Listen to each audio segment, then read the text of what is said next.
کل میں ملتان میں گیا تھا، ایک وہاں نشتر کی ایلومنائی کا ایک فنکشن تھا جس میں انہوں نے مجھے گیسٹ بنایا تھا، کیونکہ وہ جو بیچ تھا N38 وہ سارے میرے اسٹوڈنٹ تھے. تو وہاں انہوں نے کہا کہ کوئی ایسی بات نہ کیجیے گا جو ڈاکٹری کی بات ہو. کہتے ہیں ہم ڈاکٹری کی باتیں کر کے، لوگ انگلینڈ سے آئے ہوئے تھے، امریکہ سے آئے ہوئے تھے. تو میں نے ان کو یہ بتایا اور میں نے ویڈیو اپلوڈ بھی کی ہے کہ ویل بینگ ہے نا، کہ انسان خوش ہے، اس کا کیا کرائیٹیریا ہے جس سے پتہ لگے کہ انسان خوش ہے. اس میں سے ایک کرائیٹیریا یہ تھا کہ انسان کی صحت اچھی ہونی چاہیے. اگر انسان کی صحت اچھی نہ ہو تو وہ ویل بینگ کیا ہے؟ فرض کریں اس کو بہت سارے پیسے ہیں، اس کی بہت بڑی گاڑی ہے، اس کا بہت بڑا گھر ہے، لیکن اگر اس کی صحت ٹھیک نہیں ہے. اچھا، انہوں نے پوچھا جی صحت ٹھیک کرنے کے بارے میں بتائیں. میں نے کہا جی اس میں سے جو اہم ہے نا وہ 4 باتیں ہیں. پہلی بات یہ ہے کہ آپ کھانا پراپر کھائیں، اور دوسری بات یہ کہ روزانہ ایکسرسائز کریں، اور تیسری بات جو تھی کہ پراپر سلیپ ہونی چاہیے، اور جو چوتھی بات جس کے بارے میں آپ سے بات کرنے چلا ہوں وہ ہے لیجر ٹائم. لیجر ٹائم کیا ہوتا ہے؟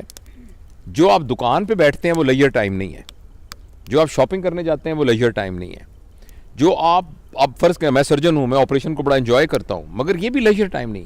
Work time is not a leisure time. Leisure time وہ ہوتا ہے جس میں آپ کا کوئی ایجنڈا نہ ہو. آپ نے جیسے ہم یہاں آئے ہیں نا، ہمارا کوئی ایجنڈا نہیں ہے، ہم نے بیٹھ کے کسی خاص موضوع پہ ڈسکس نہیں کرنا، ہمیں پتہ بھی نہیں ہم نے کس موضوع پہ. تو اپنے دوستوں کے پاس جانا، اپنے پیاروں کے پاس جانا، اور جا کے ان کے ساتھ بیٹھ کر بغیر کسی موضوع کے بات کرنا، یہ وہ بات تھی جو پرانے زمانے میں بیٹھکوں میں ہوا کرتی تھی. اگر آپ کسی گاؤں میں جائیں تو گاؤں کے اندر ایک جگہ ہوتی تھی، چوپال جسے کہتے تھے، وہاں 4 پائیاں پڑی ہوتی تھی، لوگ آ کے ویسے ہی بیٹھ جاتے تھے، حقہ پی رہے ہیں، گپے مار رہے ہیں، اور کوئی پرپز نہیں ہے، بس بیٹھے بت مارے. یہ ہے لیجر ٹائم. انفارچونیٹلی پیسے کی دوڑ میں اور وسائل کو زیادہ حاصل کرنے کی دوڑ کے اندر ہمارا پرابلم ہو گیا ہے کہ ہمارے پاس لیجر ٹائم نہیں ہے. اور آپ نے یہ چیز اگر دیکھنی ہو نا تو ویسٹ میں جا کے دیکھیں کہ وہاں اتنی کیلکولیٹڈ لائف ہے کہ ایک مہینہ، میں ابھی انگلینڈ جانا تھا تو میرے ایک دوست آئے تو میں نے کہا میں آؤں گا. وہ کہتے بہت مجھے خوشی ہوگی لیکن مہربانی کر کے مجھے 2 مہینے پہلے بتانا. اچھا، ہمارے گاؤں میں یہ ہوتا تھا کہ جیسے پنجابی میں نا پیڑ یہ کہہ کے دروازہ کھول کے اندر چلے گئے. پیڑ بھی زور سے اس لیے کہتے تھے کہ اگر کسی نے پردہ وردہ نہ کیا ہو، سر پہ دوپٹہ نہیں ہے تو وہ لے لو.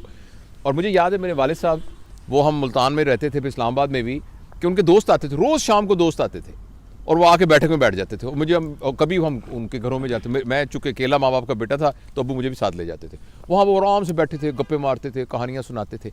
وہ لیجر ٹائم جو ہے ہماری لائف میں سے نکل گیا، اور ہمیں کوئی نہ کوئی اس بات کا ضرور اہتمام کرنا چاہیے. اور میں اس بات کو انڈرسٹینڈ کرتا ہوں کہ یہ روز ممکن نہیں ہے کیونکہ آپ کے پاس ورک، لیکن کم از کم ہفتے میں 1 دن، 15 دن میں 1 دن. اور دوسرا، ہمارے معاشرے میں نا ہالیڈیز کا رواج نہیں ہے. ویسٹ میں آپ دیکھیے جو بھی بندہ اپنے ویل کہے گا، well I have my children are working, I have got my own house and I have a decent holidays. تو ڈیسنٹ ہالیڈیز ہونا جو ہے نا وہ ایک کرائیٹیریا ہے ویل بینگ کا. لیکن ہم آج کل ہمارے اس معاشرے میں نا ہالیڈیز کا کانسیپٹ نہیں ہے.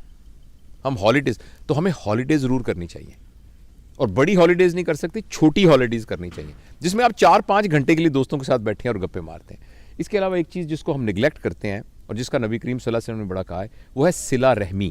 صلہ رحمی کا مطلب ہوتا ہے اپنے رشتہ داروں سے تعلق.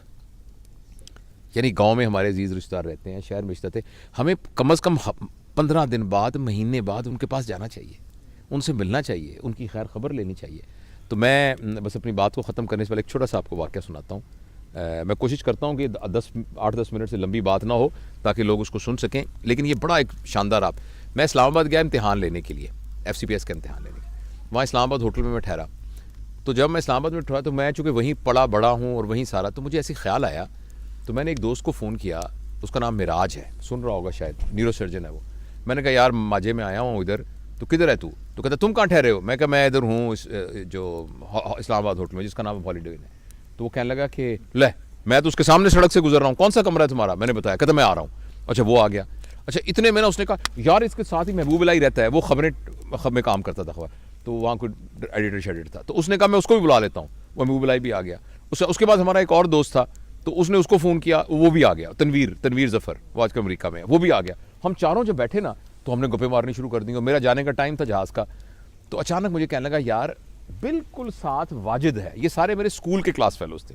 ایک نیورو سرجن ہے، ایک جرنلسٹ ہے بہت بڑا، اور جو تیسرا تھا تنویر، وہ فارن افیئرز میں کام کرتا ہے آج کل نیو یارک میں.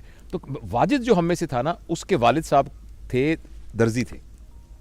تو تو اس نے واجد نے وہی والی کام شروع کر لیا, اور میلوڈی مارکیٹ کے اندر اس کی کپڑے کی بہت بڑی دکان تھی, اور دکان کے ساتھ ہی اس کا ٹیلرنگ کا کام بھی تھا.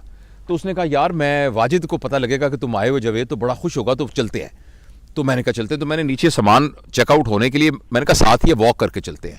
ہم واک کرتے کرتے کرتے وہاں پہنچے تو بڑی سی دکان تھی, تو وہاں ہم اندر گئے. تو اس نے کہا کہ ایک لڑکا نکلا, تو میں نے کہا کہ بیٹا, اس نے کہا محبوب الہی نے, کیونکہ ظاہر میں تو بہت سالوں سے دیکھا ہی تھا. تو وہ کہنے لگا کہ واجد کدھر ہیں واجد صاحب؟ تو اس نے غور سے دیکھ کے کہنے لگا آپ انکل کون ہیں؟ تو ہم نے کہا ہم واجد کے کلاس فیلو ہیں سارے. کہنے لگا ابو تو 2 سال ہو گئے فوت ہو گئے. ایک دم میں تو شوق میں ہو گیا, اور محبوب الہی رونے لگ گیا, ایسے کر کے رونے لگ گیا. اس نے کہا یار تو یہاں نہیں رہتا, میں تو یہاں ساتھ کے محلے میں رہتا ہوں, اور مجھے پتہ بھی نہیں میرا کلاس فیلو 2 سال ہو گئے فوت ہو گیا. تو ایک دم نا پھر میں نے اس بچے کو گلے لگایا. میں نے کہا بیٹا تو ہمیں بالکل نہیں جانتا, ہم تیرے چاچے ہیں ہم, اور تیرے ابا کے دوست تھے. اور بڑا پھر بیٹھ کے ہم نے فاتحہ پڑھی, اور واپسی پہ ہم سب نے یہ فیصلہ کیا کہ یار زندگی کا کیا پتہ ہے, تو جب تک ہم زندہ ہیں ہمیں اپنے دوستوں سے, ملنے والوں سے, تعلق والوں سے رابطہ نہیں منقطع کرنا چاہیے, ان کو ملتے رہنا چاہیے. کئی لوگوں سے ہم اس لیے نہیں ملتے کہ ان سے ہمارے خیالات نہیں ملتے, یا جی ان سے فلانی لڑائی ہو گئی تھی, فلانی ہماری شادی میں وہ نہیں آیا تھا, فلانے. یہ اتنی چھوٹی چھوٹی باتیں ہیں کہ ان کو درگزر کرنا چاہیے, اور اپنے پیاروں سے, رشتہ داروں سے ملنا چاہیے, اور لیجر ٹائم. اور جس طرح ہم دیکھیں یہ احمد صاحب ہیں جناب, ڈاکٹر احمد صاحب, اور سارے ہمارے پوری فیملی یہاں بیٹھی ہوئی ہے, اور ہم انجوائے کر رہے ہیں اس لیجر ٹائم کو. Thank you.